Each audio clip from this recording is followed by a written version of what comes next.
Hey folks, this is Milan, the LSAT tutor. So thanks for checking out this video. Okay, so in this video we'll be discussing the importance of emotional stability for the LSAT. Okay, how do you maintain resilience?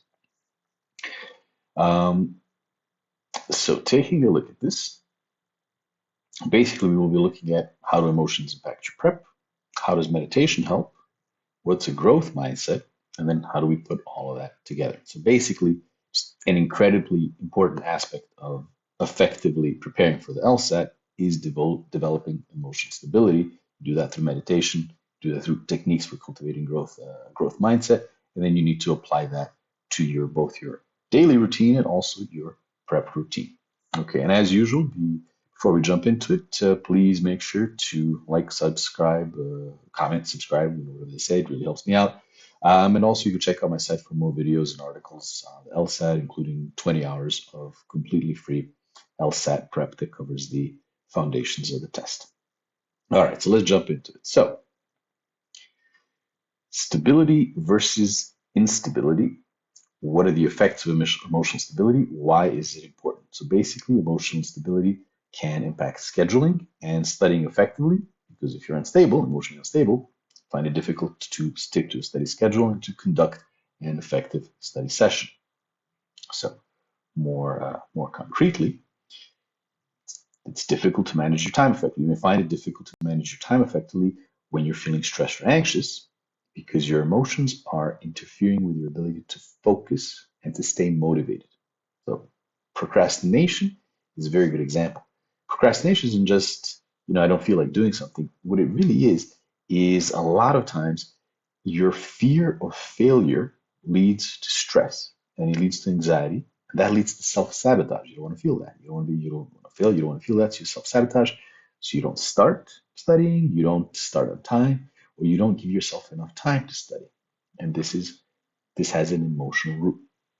So that's going to be very important for setting up the schedule because if you're if you have this anxiety underneath, it's going to be difficult to do that, like I just said, with respect to concretely procrastination. Now, your emotions also play a part during your study sessions as well. So if you're feeling stressed, if you're feeling anxious, it's going to be hard to concentrate on the material. And then this can also lead to disappointment. It can lead to frustration when you make mistakes, and that even further decreases your motivation. So this instinct to avoid disappointment and this frustration then also actually leads to less review. You don't want to go over the stuff that you got wrong. And since review is extremely important, not doing it is just a significant factor that prevents you from maximizing your score. Now, in contrast, emotional stability has tremendous benefits. So it allows you to stick to your study schedule without being paralyzed by test anxiety. So you can create a schedule, you stick to it, you don't have test anxiety or fear of doing poorly. Uh, it improves the effectiveness of your study sessions because you focus on understanding the stuff correctly. You can get through it, you keep studying, stick to your schedule, and importantly, this is very important, you see incorrect answers as learning opportunities and not really, indicators of the low intelligence or low capacity. So these are a bit of an overview, but emotional stability is very important for the most effective prep, getting the most out of your score. So getting the most out of the test, getting the highest score. So how do we go about developing this emotional stability that has to prevent these negative effects and cultivate these positive ones? Well, really the two primary ways are meditation and having a what's called a growth mindset. Okay, so specifically with meditation. So what is meditation? How does it help? Well, once again, this is a quick overview of what I'm going to jump into. Basically, meditation helps you focus better. When you meditate regularly, you train yourself or you train your mind to stay focused on the present moment. And this helps you to avoid getting caught up in distracting loops and patterns in your mind and your thoughts, distracting narratives. And then it also helps you learn how to break out of the cycle of those narratives. So uh, it's it's very important to regularly meditate.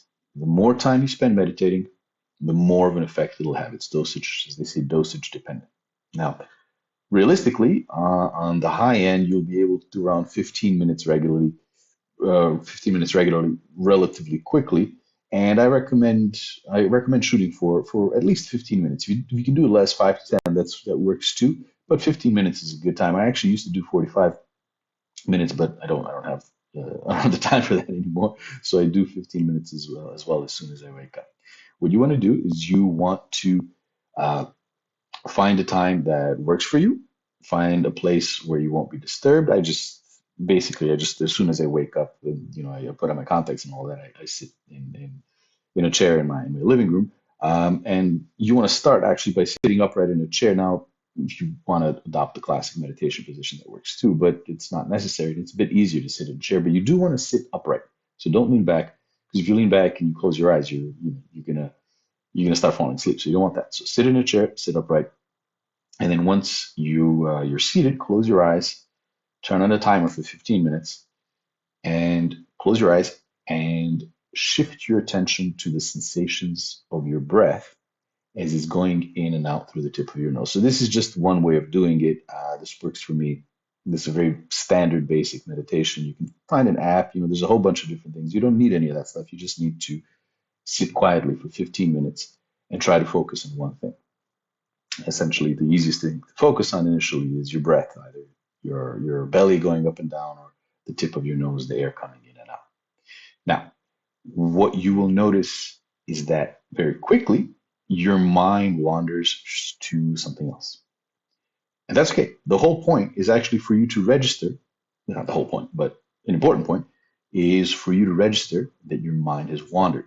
So you want to recognize that you're no longer thinking about your breath. You're no longer following your breath. You don't want to visualize it or sort of start creating stories about it, but just sort of what does it feel like? You're no longer thinking about that, but you're thinking about something else. And so what you do is you want to first register, okay, your mind has wandered. You label the distracting emotion that you're feeling. So the reason your mind wanders is because you start, you might feel a little bit of anxiety, you might feel a little sort of anticipation, you might remember something, get a little bit angry, etc. So something comes up, you start feeling a certain way. You want to register that your mind has wandered.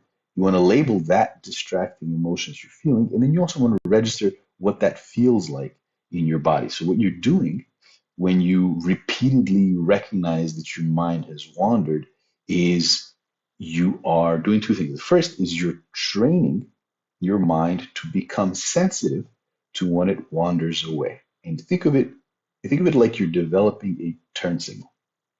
So your mind still going to wander, but it'll let you know as it's doing it, and then that allows you to bring it back more quickly. The second thing that you're doing is, in addition to developing this sensitivity uh, to when your mind wanders, and or rather, as in addition to your mind wandering, what you're doing is you are developing sensitivity to the sensations in your body, and specifically and importantly to the sensations of those emotions that underpin the thought loops that are going in your head. So whatever you feel, whatever you're not feel, whatever you're thinking about in your head, whatever story you're playing yourself has an emotional underpinning, and you're learning to focus on that. Now you're training yourself to recognize that stuff and to focus on those sensations so that you're not controlled by them. Because when you shift your focus from the thoughts, from the narrative, from the images, from the visualizations in your head to what that feels like in your body, you're short-circuiting those stories. You're reducing the intensity of the emotions that drive those thoughts because you no longer have that narrative in your head that's making you feel a certain way.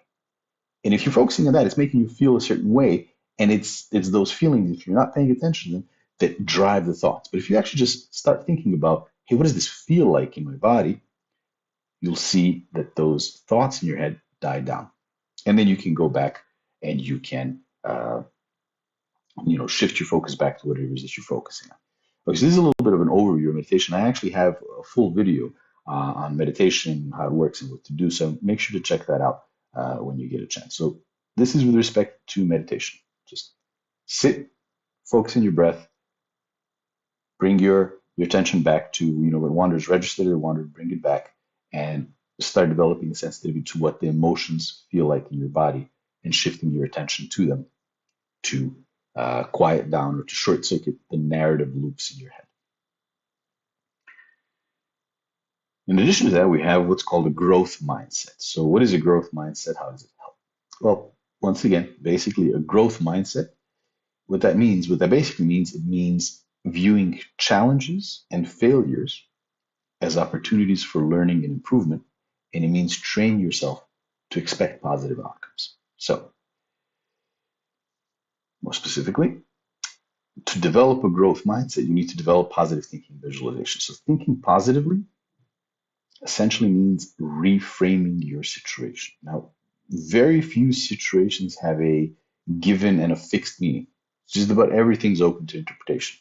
You can choose to interpret what happens to you by choosing what you focus on. And then you can train yourself to focus on things that are more positive by routinely doing that.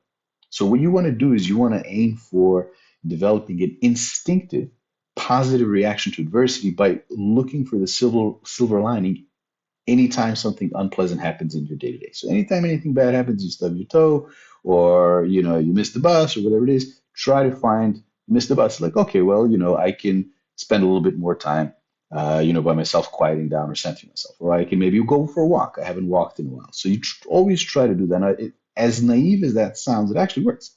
What you're doing is you're training yourself to see the world in a certain way, and so when it comes to prepping for the test, you're going to be better equipped to deal with the frustrations and challenges of the test and not be demotivated. That's actually the key. In order to do well on this test, you got to put in a lot of work. And that's hard. It's hard. It is just a lot of work you have to do well on this test. And it's going to be made harder by the fact that you're often going to be discouraged by slow improvement or because something seems really difficult. And so you won't work as hard because you are demotivated, you're discouraged. When you learn to reframe your situation, you're essentially giving yourself a boost to essentially keep going, to keep at it. It's very powerful for motivation, which is going to be key because you need to do a lot of work. Now, visualization can also help you set goals and stay motivated. So when you visualize yourself achieving your goals, you're helping yourself stay on track and stay focused. And it comes down to motivation once again. So all this stuff that you hear about manifesting or asking the universe, that's all nonsense. Okay. Magic probably won't. Let's leave that over. Magic probably won't help you on the test. But when you're imagining a positive outcome, you're essentially doing two things. You're motivating yourself and you're internalizing a blueprint for success. So when you imagine that you're going to do well on the test or that you'll have a productive study session, you can't help but feel happier. You just that's the whole point of positive thinking. You feel a bit happier, you feel more motivated, encouraged, etc., etc. And then you associate those feelings with that activity. And that's the key. Now you are more motivated to keep working because you associate it with success and happiness. And it's kind of self fulfilling. And then you'll do it. And then you will have more success and it'll make you happier, etc. And if you sit, that's the first thing. Second thing is if you sit and you visualize your success in detail, you're also visualizing the steps that you need to take to get there, which means that you're making yourself more familiar with those steps. And so there's less friction on the way to success. Okay. So growth mindset is very important. Try to start incorporating it in terms of basically just interpreting your situation in such a way that there's something positive. Okay. So putting it all together, how do we incorporate meditation and how do we cultivate a growth mindset with LSAT prep? Well, basically, you want to meditate regularly and you want to apply a couple of sort of helpful techniques during your studying, which we'll all get into right now. So, in addition to routine meditation, which you should be doing sort of on a daily basis, 15 minutes, like I said, I do it in the morning, pick a time that works for you. You should also spend some time before, during, and after each session, what I call centering yourself, so doing sort of more specific meditation. So what you want to do is you start each study session with a positive and focused mindset. It's going to be important for it to be a effective and successful session. So you want to take a few deep breaths. You want to clear your head of any negative or anxious thoughts. You want to reflect on the progress that you've made in previous study sessions. or just acknowledge the accomplishment of actually just starting your study session, or your study journey. And then you want to envision each study session as a step that will help you improve your LSAT skills. So now you have a positive foundation for the session. You see it as something that is an example of past success, a indicator of future success, and it's going to be a better session. During the study sessions, if you find yourself getting anxious about the material, take a deep breath and redirect your attention back to the content. So once again, this is what you'll be doing in your daily routines, learning how to bring your mind back to whatever you're focusing on. And here, this is an example of how you would apply it when you're focusing on the prep material during the session. And you then, in addition to that, you're dealing with emotional aspect, you're reframing the difficulty, whatever it is that's giving you a problem, as the very thing that is going to have you improve. You don't improve if you already know the stuff. You improve when you don't know something. And the fact that you're having a difficulty means that you don't know it. And that's precisely what you're doing. You're learning. Look at it that way. And then when you're reviewing wrong answers, you don't want to see them as setbacks, but as opportunities to learn and improve. And then in addition to that, acknowledge each session as a success, no matter how small. It's always the fact you did something, that's a successful session. Then visualize yourself being successful in your next session. So that's how you want to end. You want to think about that this is a step, and then the next step is going to be successful.